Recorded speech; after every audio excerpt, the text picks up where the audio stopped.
Cancer पिया उन्हनि खे इहा गुज़ारिश आहे त हीउ प्रोग्राम खे ॾिसो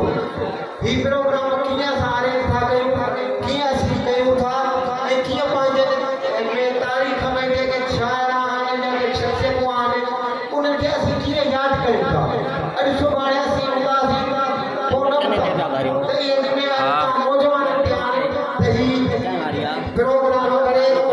भेटा ॾिनी उनखे यादि कबो उन जूं महिनतूं आहिनि उन जूं तकलीफ़ूं आहिनि उहे सभिनी ताईं ज़िंदा रहनि ऐं आबाद रहनि मां वरी दिलि जे ॻाल्हाइण सां सभिनी खे शुक्रगुज़ार आहियां साईं महबूब साईं आहे पिया जेके बि दोस्त दिन मां नाला विसरी आहिनि सभिनी जूं महिरबानियूं जेके हिते हिन प्रोग्राम में शरीक थिया महिरबानी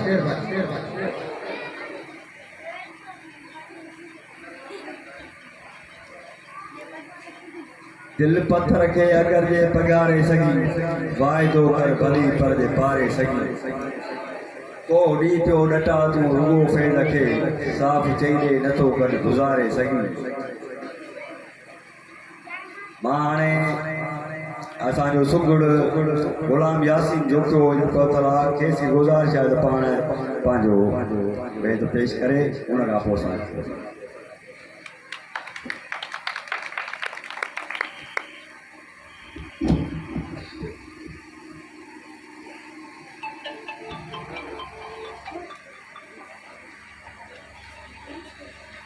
बिस्मिल्लाहिर्रहमानिर्रहीम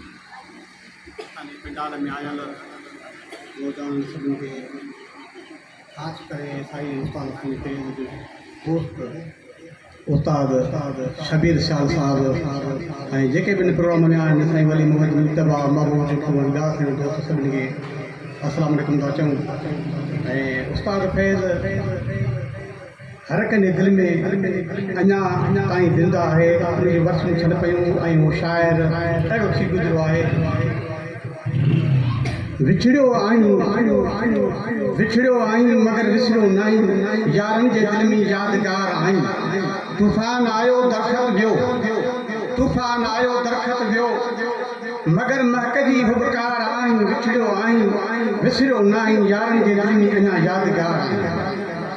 इल्माई अदब जो उस्ताद फैज़ हिकु हीरो माहिर हुए इश्क जो आवाज़ फैज़ भरियो भलो हिकु शाइर हुए नंढे वॾे सां हिकु जहिड़ो लिकल न पर ज़ाहिर हुए मूं बि पढ़ियो उस्ताद तो वटि उहा अॼु तलबनि जी तार आहियूं विछड़ियो आहियूं विसरियो न आहियूं हर कंहिंजे दिलि में यादगार आहियूं इल्माई अदब जी तहज़ीब उथण विहण उस्ताद तो सेखारियो हिकु ॾींहुं हरकत चुरपुर तां मूं ते जमात हिन तो मारियो मूं रोई ॾिनो महिल उन मूंखे क्लास मां तो उथारियो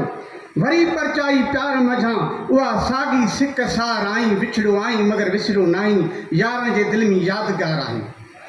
कंहिं हाकुम कंहिं ज़ालिम वॾेरे लुटेरे अॻियां तोखे न मूं झुकंदे ॾिठो कंहिं हाकुम कंहिं ज़ालिम वॾेरे लुटेरे अॻियां तोखे न झुकंदे ॾिठुमि फ़क़ीरी तबियत मिसकीनी मैखानी हज़ारे महिमान टिकंदे ॾिठमि कई शाइर कई फनकार दर तुंहिंजे ते फैज़ पिनंदे ॾिठमि वाह वाह ज़िंदगी तुंहिंजी वर्सीअ जो अॼु हक़दार आहीं विछड़ियो आहीं मगर विसरियो न आहीं यारनि जे दिलि में यादगार आहीं ज़ालिम ऐं ज़ुल्म जे ख़िलाफ़ कलम काग़ज़ खणी हिकु मयार आवाज़ बणिजी ठाहे शेर ॿुधाईंदो हुए हिकु रूहानी राज़ बणिजी राग ऐं धुन खे पकड़ण में हिकु सूं साज़ बणिजी विराईंदो हुए फैज़ पंहिंजो उहो वंडी तड़ जो वहिंवार आहीं विछड़ियो आहीं मगर विसरियो न आहीं यारनि जे दिलि में यादगार आहीं हक़ मौजूद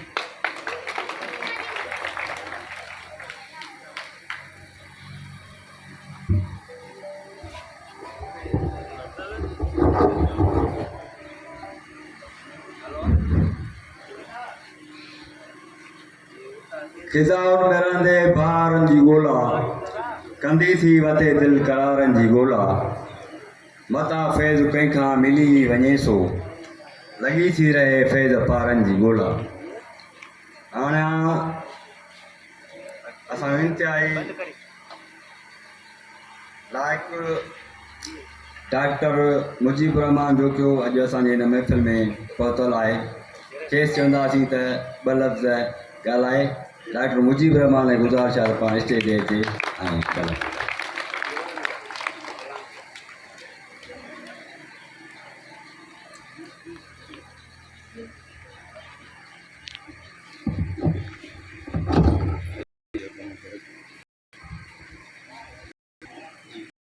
बिस्मिल्लाहिर्रहमानिर्रहीम। ॾिसां ॾिसी था दस मटाए, ॾिसां थो ॾिसी था दस मटाए यारनि जी ॻोल्हा। ही फेज़ जे ही किताब शेर आहे यारनि जी ॻोल्हा, उनजो ई शेर हो मां थो कयां। फेज़ जो मुंहिंजे जो उस्ताद ऐं प्राइमरी जा उहे साईं फेज़ उस्ताद जे दौरान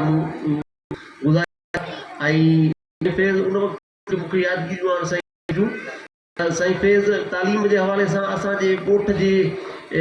तालीम खे सुधारण जे लाइ जेके हुन जा जेके कम हुआ उहे इंतिहाई साराहण जोगा आहिनि। ऐं साईं जे हूंदे असांजो जेको स्कूल आहे primary school government primary school Mithagarh जो थियो, उनमें हिकिड़ो मुकमल तालीम निज़ाम रहियो जंहिंजे अंडर में रहंदे असां ॼणा खोड़ छोकिरा हुआ जेके पढ़ी मुख़्तलिफ़ जॻहनि ते पहुता। ऐं शाइरी जे हवाले सां मां को शाइर त न आहियां, पर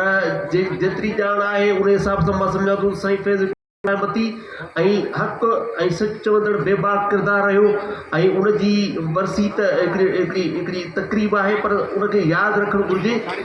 हर क़दम ते हर जॻह ते, छोजो जेकर असांजे हीरोज़ खे न यादि रखंदासीं त पोइ वरी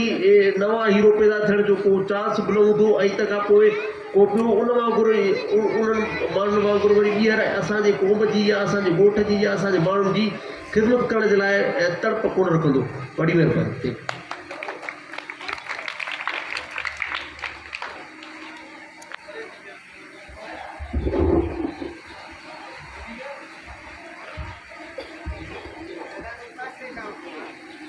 डॉक्टर मुजीब रहमान तमामु भली ॻाल्हि इहा कई त उस्ताद फैज़